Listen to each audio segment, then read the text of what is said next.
नमस्कार, स्वागत है आपका। आप देख रहे हैं भारत एक्सप्रेस और मैं हूं आनंद विजय सिंह। हमारी खास पेशकश सत्ता का संघर्ष लोकसभा चुनाव 2024 और हम हैं इस वक्त बाबा धाम में। जी हां, भगवान शिव की नगरी बाबा धाम, वैद्यनाथ धाम। और ये जो देवघर है ये गोड्डा संसदीय क्षेत्र में आता है। गोड्डा संसदीय क्षेत्र के अगर पिछले 3 चुनाव की बात करें तो 2009, 2014 और 2019 में बीजेपी से निशिकांत दुबे लगातार चुनाव जीतते रहे हैं और गोड्डा संसदीय क्षेत्र का प्रतिनिधित्व लोकसभा में करते रहे हैं। हालांकि यहां पर अगर पहले के चुनाव को देखें तो करीब करीब हर पार्टियों ने यहां पर जीत दर्ज की है, लेकिन चुनाव एक बार फिर से रोचक है। 7वें चरण में यहां पर चुनाव होना है, लेकिन महागठबंधन की तरफ से या यूं कहें कि इंडिया गठबंधन की तरफ से अभी उम्मीदवार फाइनल नहीं हो पाया है। यह भी नहीं फाइनल हो पाया है कि महागठबंधन के जो दल हैं वो किस दल के खाते में ये गोड्डा संसदीय क्षेत्र आया है और कौन वहां से उम्मीदवार होगा। कांग्रेस और झारखंड मुक्ति मोर्चा के बीच उहापोह की स्थिति है। बीजेपी ने अपने उम्मीदवार का ऐलान कर दिया है। चौथी बार एक बार फिर से यहां पर अपने भाग्य की आजमाइश कर रहे हैं गोड्डा संसदीय क्षेत्र से निशिकांत दुबे। यहाँ के अगर वोटरों की संख्या की बात करें तो 2019 से यहाँ के वोटरों की संख्या बढ़ी है। करीब 18 लाख से ज़्यादा यहाँ पर मतदाता हैं और 50% से ज़्यादा, करीब 55% के आसपास यहाँ पर मतदान होता रहा है। जीत का जो अंतर है वो पहले 2009 और 2014 की तुलना में 2019 में बहुत ज़्यादा का अंतर था। करीब 11% का अंतर था। जीतने दूसरे नंबर पर प्रदीप यादव थे और पहले नंबर पर जब जीते थे ये 2019 में निशिकांत दुबे। इस बार क्या अंतर रहेगा? क्या चौथी बार एक बार फिर से यहाँ गोड्डा संसदीय क्षेत्र की जनता निशिकांत दुबे को चुनेगी या बदलाव होगा? लड़ाई तो सीधी है एनडीए और इंडिया गठबंधन के बीच में। हमारे साथ यहाँ के अलग अलग दलों के नुमाइंदे हैं और उन लोगों से आज हम चर्चा करेंगे क्या है यहाँ के मुद्दे और साथ ही कि गोड्डा संसदीय क्षेत्र की जनता अगर निशिकांत दुबे, भारतीय जनता पार्टी और एनडीए को वोट देगी तो क्यों देगी, इसके पीछे की वजह क्या है? इसके पीछे की वजह विकास है। हमारे सांसद माननीय डॉक्टर निशिकांत दुबे ने, आप देखेंगे जो योजना लाते हैं उसे धरातल पर उतरता है। हमारे मोदी जी जो शिलान्यास करते हैं उसका उद्घाटन भी करते हैं। आपने देखा उन्होंने, हमारे माननीय ने एयरपोर्ट का उद्घाटन शिलान्यास किया तो उसका उद्घाटन भी हुआ। हमारे एम्स का शिलान्यास हुआ तो उस उद्घाटन हुआ। तो यहाँ की जनता इस बार उनके विकास को देखते हुए उन्हें 9 लाख वोटों से आगे से जीत हासिल होगी। हमारी पार्टी ने तो बहुत पहले इसकी घोषणा कर चुकी है। हम लोगों ने बहुत काम आगे कर चुका है, लेकिन हमारे जो इंडिया गठबंधन के लोग हैं अभी तक उन्होंने अपने प्रत्याशी का भी चुनाव नहीं कर पाया है। उनके प्रत्याशी कौन होंगे और किस दल से होंगे। इसलिए मैं मानती हूँ कि इस बार हम लोग 110% विजयी होंगे और बहुत मतों से विजयी होंगे। 110% से विजय का दावा कर रही हैं भारतीय जनता पार्टी की नेता। ये भी कि अभी तक आप लोगों ने उम्मीदवार भी चयन नहीं किया है। हमारे आला कमान के नेतृत्व जो है, जो हम लोग का कैंडिडेट देंगे उसके लिए हम लोग करबद्ध है और उनको इस बार जो है गोड्डा लोकसभा सीट इंडिया गठबंधन जीतेगी और लगातार जीतेगी। हम लोग जीते हैं और यहाँ पर पिछले बार ही हम लोग जीत चुके थे, लेकिन यहाँ पर कुछ राजनीतिक कारण से उसको षड्यंत्र के तहत फंसा करके उसको हराने का काम किया गया। लेकिन हम लोग पिछले बार संसद में ही जीत चुके थे लोकसभा में, और गोड्डा इस बार हम लोग हर हालत में जीतेंगे, जिस तरह भी जीते। लेकिन हम लोग पूरा कार्यकर्ता मेहनत के बल पर जोर जमीन टक्कर से एकदम पूरा लड़ करके संघर्ष करके आगे बढ़ा करके हम लोग गोड्डा लोकसभा सीट इस बार हम लोग हासिल करेंगे। कांग्रेस का दावा है कि हम इस बार जीतेंगे, लेकिन अब झारखंड मुक्ति मोर्चा और संथाल परगना का ये महत्वपूर्ण इलाका है। 3 संसदीय क्षेत्र आते हैं जहां से 2 में बीजेपी और एक पर जेएमएम ने जीत दर्ज की थी राजमहल से। झारखंड मुक्ति मोर्चा, कांग्रेस तो कह रही है आपके गठबंधन के साथी हैं कि जीत दर्ज करेंगे, लेकिन उम्मीदवार अभी तक फाइनल नहीं हो पाया। देखिए, एक्चुअली बात है क्या, यहाँ पर 7वें चरण में चुनाव होना है 1 जून को यहाँ पर मतदान होना है। बहुत लंबा समय अभी हम लोग के पास में है। यह नहीं है कि फर्स्ट चरण में चुनाव हो रहा है या सेकंड चरण में चुनाव हो रहा हो, जिसके चलते तुरंत जो है कैंडिडेट की घोषणा की जाएगी। हमारे आज पूर्व सीएम माननीय मुख्यमंत्री जी का संदेश भी आया है एक, और उसके बाद जो है कि 5 तारीख को हमारे सीएम की अध्यक्षता में, चंपाई सोरेन जी की अध्यक्षता में 5 तारीख को मीटिंग भी रखी गई है, और उसमें जो है कि सारा बीजेपी का विरुद्ध में कौन कहाँ पर लड़ेगा, यह सारा चीज मामला तय हो जाएगी। और उस दिन 5 तारीख को पहले तो सीट तय करना होगा ना कि ये किसके पास। वही मैं बता रहा हूँ, 5 तारीख को सीट का जो है कि तय मतलब हो जाएगा, नाम का भी घोषणा हो जाएगा। आपको लगता नहीं कि देर हो रही है? नहीं, कोई देर नहीं हो रही। जब लास्ट में 7वें चरण में चुनाव है, 1 जून को चुनाव है, तो इसमें लेट का क्या बात है? वहां की स्थिति कोई कुछ स्थिति नहीं है, सारा स्थिति क्लियर है। यहाँ पर जो है कि कांग्रेस का सीट है, कांग्रेस लड़ेगी, और हम लोग जो है पूर्ण रूप से कांग्रेस का साथ देंगे। गोड्डा संसदीय क्षेत्र का चुनाव इस बार आप किस रूप में देख रहे हैं? देखिए, बीजेपी तो हड़बड़ाई हुई है। एक बच्चा जैसे करता है कि पहले चले जाएंगे, पहला जगह मिल जाएगा, वहाँ बैठ जाएंगे, इस तरह से जो है मोदी और अमित शाह ऐसा सोच रहे हैं कि भारतवर्ष में सबसे पहले हम घोषणा कर देंगे, सारे लोग हमारे जीत जाएंगे। ये एक बचकाना, लगता नहीं है कि वो राजनीतिक रूप से उतना प्रबुद्ध हैं। ये बड़ा जो है विडम्बनापूर्ण बात है। और जिस ढंग से ईडी का दुरुपयोग संभवतः भारत के इतिहास में उस समय मध्य युग में होता था कि तलवार के जोर पर जो है अपने प्रतिद्वंदी को हरा के लोग सत्ता का जो है विस्तार करते थे। लेकिन अभी क्या है कि संवैधानिक संगठन को उसी रूप में, तलवार के रूप में उपयोग कर रहे हैं, सबों को डराया जा रहा है। लेकिन न्यायपालिका तो है, न्यायपालिका है। देखिए, अभी जजमेंट आया है। जजमेंट अगर आप पढ़ेंगे तो यहाँ का जनमानस जो भारत का प्रबुद्ध वर्ग है उसने भी पढ़ा कि नहीं, इसको जो है कम से कम ये नहीं माना जाए। इस ढंग से निर्णय आया है और न्यायपालिका पर सबको भरोसा है, और आगे न्यायपालिका निर्णय देगी और गणतंत्र को बचाने का मूल माध्यम न्यायपालिका ही बनेगी, हमको ऐसा विश्वास है। महिला को लेकर प्रधानमंत्री नरेंद्र मोदी कई योजनाएं उन्होंने शुरू की है और काफी उनका विश्वास भी। वो कहते हैं कि 4 जातियां हैं, गरीब, युवा, महिला और किसान, और महिला सशक्तिकरण पर खास तौर से जोर उनका रहा है। और संसद और विधान मंडलों में 33% आरक्षण भी पास हुआ है। नारी शक्ति वंदन अधिनियम, महिला शक्ति इस चुनाव में उनका क्या रोल रहेगा? उनका तो यही है, माननीय सांसद जी ने 3 साल से 3 बार वो जीत चुके हैं, लेकिन इस बार भी उनका पूरा सब देवघर वासी या गोड्डा का सब आदमी उनको चाह रहे हैं कि फिर इस बार जीतेंगे। इसके लिए मोदी भी लाभार्थी के लिए काम किए हैं और बहुत प्रोग्राम हो रहा है उनके द्वारा। लेकिन ये भी कह रहे हैं लोग कि एंटी इनकम्बेंसी है, 3 बार जीते, कुछ नाराजगी भी है। जो अभी सांसद हैं, सिटिंग एमपी हैं। नहीं, हमारे सांसद जी ही जीतेंगे, भरोसा पूरा भरोसा है। एक युवा के तौर पर इस चुनाव में आने वाली सरकार या अपने जनप्रतिनिधि से क्या उम्मीद आप रखती हैं? आने वाले चुनाव से जीत तो तय है, हमारे निशिकांत दुबे ही जीतेंगे। और बस एक ही नारा ये है कि जो राम को लाए हैं हम उनको लाएंगे, देवघर में फिर से हम भगवा लहराएंगे। तो माननीय निशिकांत दुबे ही जीतेंगे इस बार 9 लाख पार। इस बार 9 लाख पार, और एक मनोवैज्ञानिक प्रेशर भी डालने की कोशिश हो रही है भारतीय जनता पार्टी की तरफ से। उम्मीदवार उसने घोषित कर दिया, लेकिन अभी बाकी उम्मीदवार नहीं आ पाए हैं। इंडिया गठबंधन से कौन होगा? क्या लग रहा है कि कुछ उहापोह की स्थिति है, या जो पहले ही टारगेट है 400 पार, उससे क्या विपक्ष घबराया हुआ? विपक्ष इससे बिल्कुल भी नहीं घबराया हुआ है। ये सिर्फ एक माहौल बनाया जा रहा है 400 पार बोलने से। और बीजेपी की जहाँ तक आंतरिक सर्वे में उनका खुद का 200 से भी कम सीट आ रहा है। तो मैं आपको ये आश्वस्त करना चाहता हूँ कि बहुत ही जल्द, जैसे कि जेएमएम के लोगों ने बताया कि 5 तारीख को सीटों की घोषणा होने वाली है संभवतः। तो जब भी घोषणा होगी, 7वें चरण में चुनाव है, इंडिया गठबंधन का जो भी उम्मीदवार होगा वो इस बार गोड्डा सीट से वो फतेह करेगा।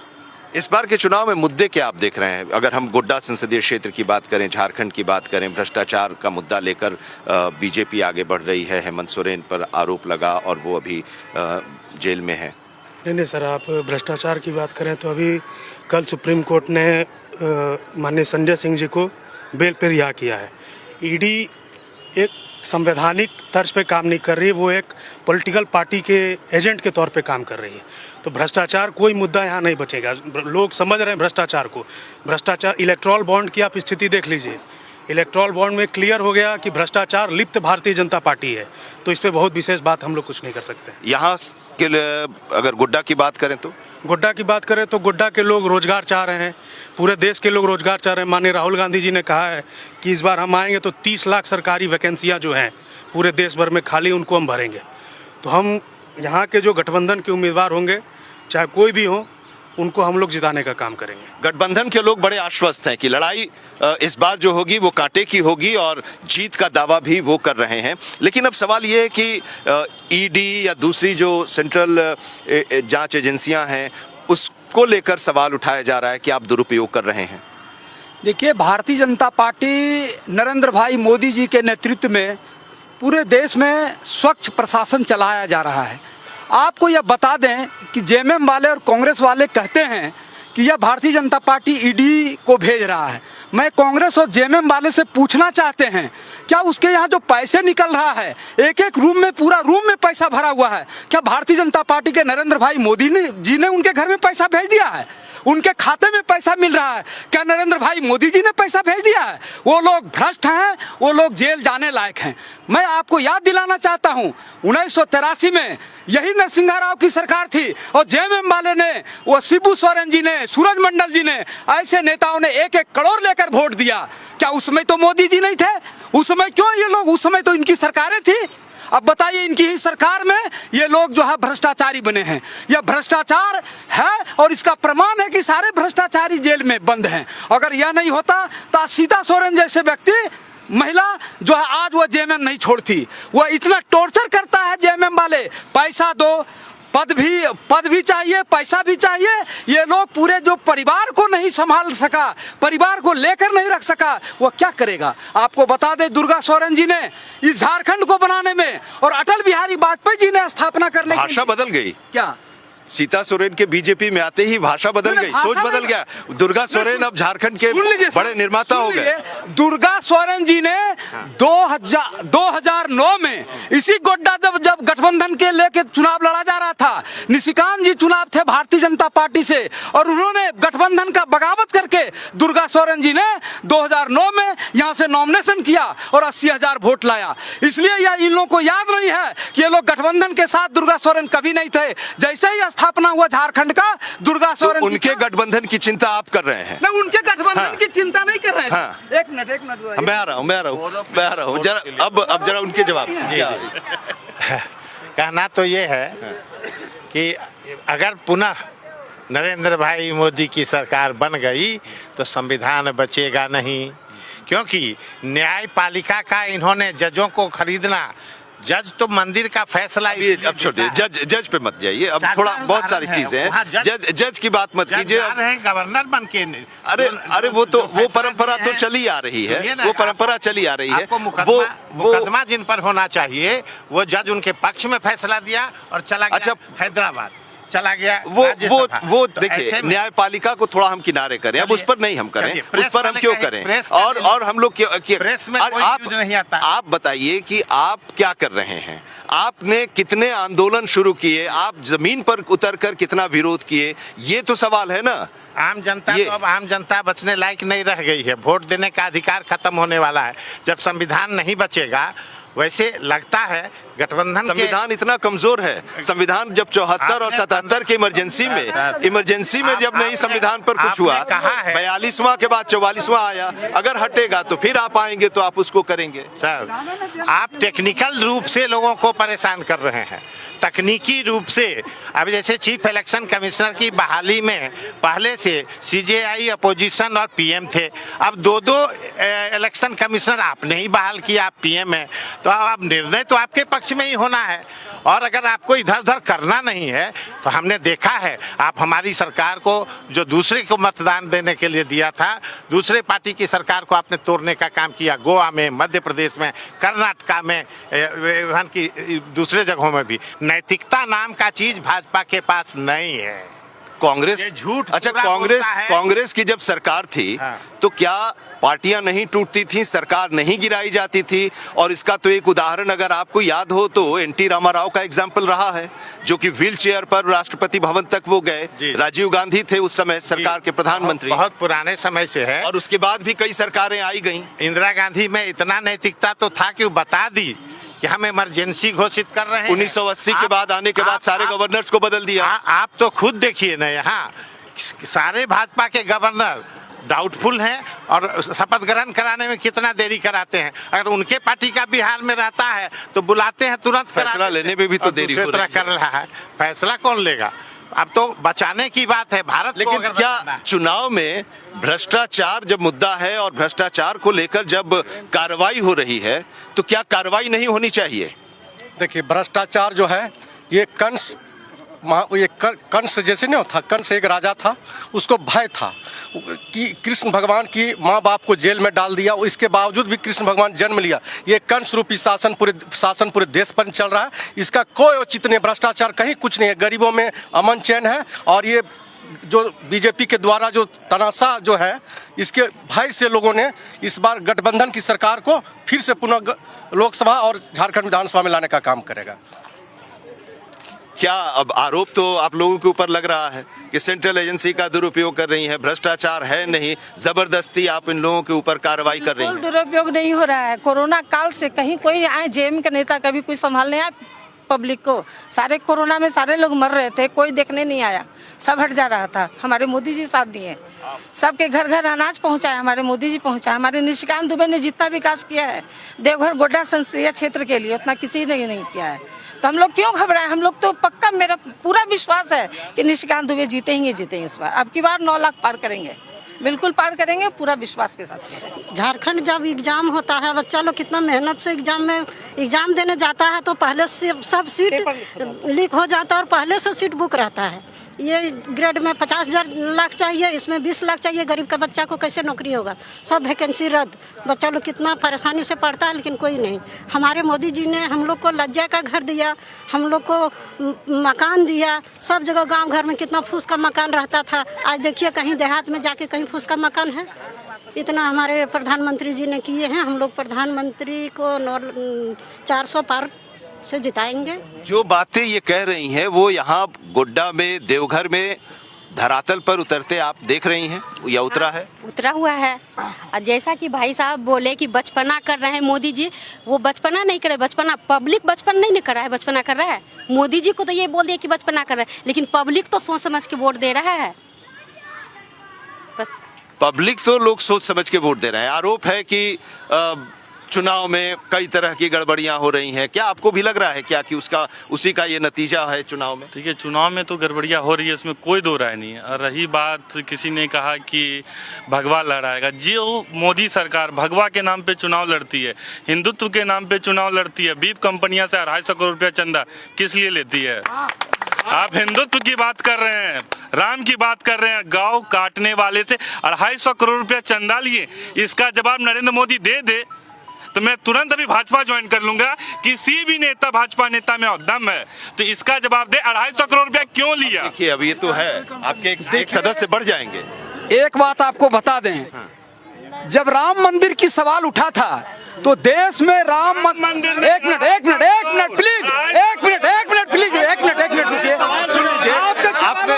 आपने सवाल पूछा, जवाब। एक मिनट आप मेरे सवालों का। जब राम मंदिर का निर्माण के लिए यह कांग्रेस के शासनकाल में नहीं बना, लोग दंगा के नाम पर यह कहता था कि दंगा फैल जाएगा। मोदी जी जब आए तो हिंदू भाई भी, मुस्लिम भाई भी, अगड़ा जाति, पिछड़ा जाति, खुलेआम पैसा दिया और एक उनके विरोध में पूरा देश में नहीं हुआ। और आप लोग जैसे दलालों ने पूरे देश में शब्द इस तरह इस्तेमाल मत कीजिए। आप विरोध कीजिए, दलाल नहीं। पूरा देश में आप लोगों ने पूरे देश में ऐसा माहौल पैदा करके दंगा करवाने का काम, लेकिन मोदी जी के शासनकाल में कभी दंगा नहीं हुआ। दंगा ये लोगों ने करवाया और ये लोगों ने ऐसा इतने जोश में है ये लोग। व्यवस्था फैलाने का काम। 4 जून को आपको खुद पता चलेगा, आपको 4 जून को खुद पता चलेगा मेरा कि क्या स्थिति है और किस तरह हम लोग सामने आ रहे हैं। इन लोगों की बातों और उसका बात का दूध और पानी का पानी हो जाएगा। एयरटेल से चंदा लिया जा रहा है। मोदी जी के बारे में इन्होंने बहुत सारी बातें कही। उनके सिटिंग गवर्नर ने सत्यपाल मलिक जी ने उन पर यह आरोप लगाया कि हमारी गलती के वजह से जो है पुलवामा का हमला हुआ, हमारे जवान शहीद हुए। क्या इनका जवाब है इनके पास? हमारे जवान जो शहीद हुए उनको एयरक्राफ्ट देने की बात थी। होम मिनिस्ट्री में 4 महीने जो है तो उसमें तो जांच तो चल ही रही है। जांच नहीं चल रही, जांच चली रही है ना। मीडिया कवरेज से लेकर के जब सारी बातें उन पे सामने आई, होम मिनिस्ट्री में दैनिक भास्कर ने रिपोर्ट करा कि होम मिनिस्ट्री में 4 महीने वो चिट्ठी अटकी रही एयरक्राफ्ट की, तब उन्होंने सेना में कुछ नहीं किया। ये तो इनके डिफेंस की हालत है सर। इलेक्टोरल बॉन्ड डिफेंस में तो रक्षा के क्षेत्र में तो भारत आत्मनिर्भर बना है ना। आज के समय में नहीं, अभी भी आप ठीक है, जो आप कह रहे हैं उस पर जांच हो रही है। आप देख लें, उस पर जांच हो रही है। लेकिन एक बात, आज निशिकांत दुबे ने दुमका में एक बयान दिया और उस बयान पर आप जरा बताइए। उन्होंने कहा कि एक मिनट, निशिकांत दुबे ने कहा कि अगर जेएमएम अपना उम्मीदवार यहां से देगी या कांग्रेस अपना उम्मीदवार देगी तो मैं प्रचार करने नहीं जाऊंगा, देवघर में रहूंगा, लोगों से मिलूंगा जुलूंगा, लेकिन चुनाव में प्रचार करने की जरूरत नहीं होगी। एक बात मैं कहना चाहता हूं कि बीजेपी ने विकास का बहुत सारा काम किया है।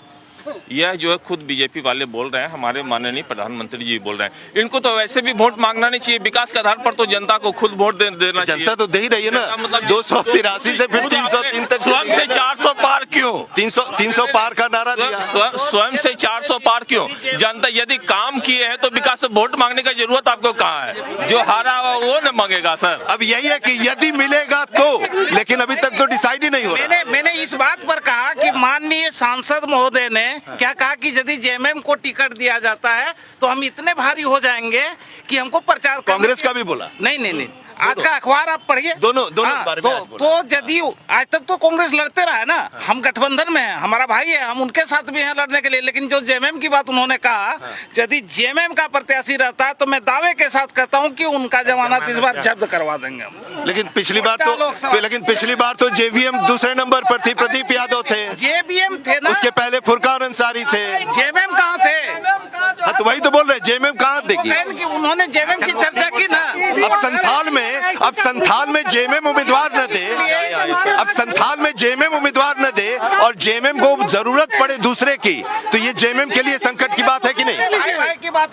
देखिए, यहाँ पर अगर ये केंद्रीय एजेंसी का दुरुपयोग करना बंद कर दे तो हम अगर संथाल में जेएमएम अपना उम्मीदवार न दे, संथाल के 3 सीटों पर, और दूसरे पर वो निर्भर रहे, तो ये जेएमएम के लिए सवाल नहीं खड़ा कर रहा है क्या? सबसे बड़ा बात है क्या आज लोगों को जरूरत जेएमएम से पड़ती थी, आज जेएमएम को जरूरत पड़ी दूसरों की।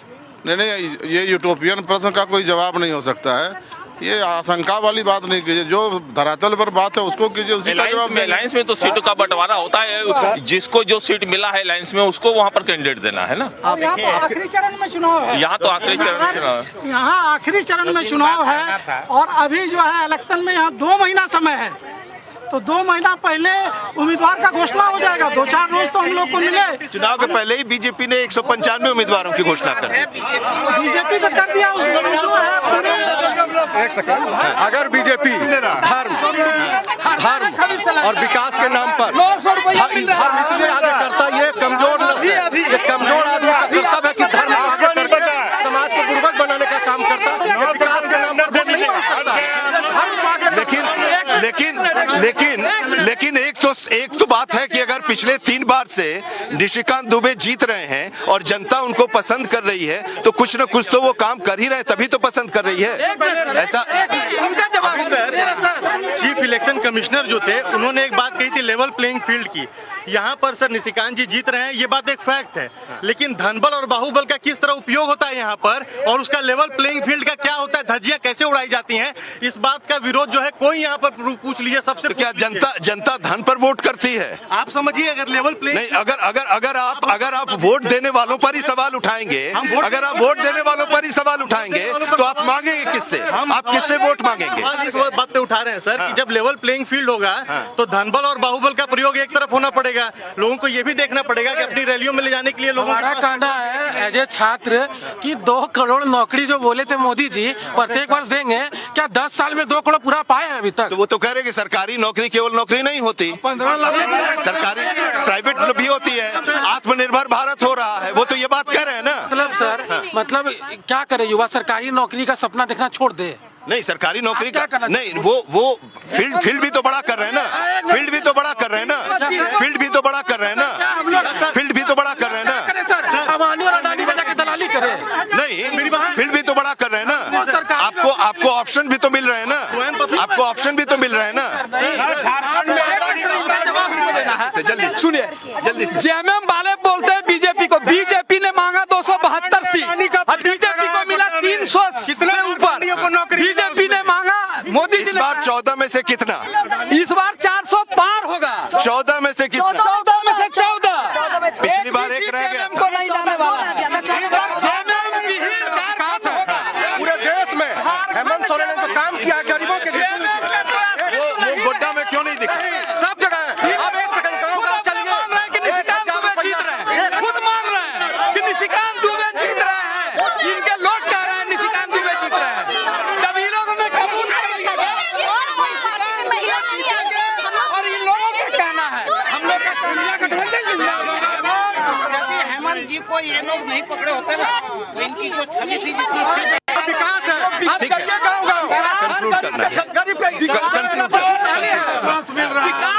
ये गोड्डा संसदीय क्षेत्र और यहाँ पर चुनाव तो आखिरी चरण में है, लेकिन अभी किसी ने उम्मीदवार घोषित नहीं किया, उसके पहले की स्थिति है। चलिए यहाँ से हम फिर अगले पड़ाव पर चलेंगे। गोड्डा संसदीय क्षेत्र से, देवघर से, बाबा की नगरी देवघर से कैमरा पर्सन पवन शर्मा के साथ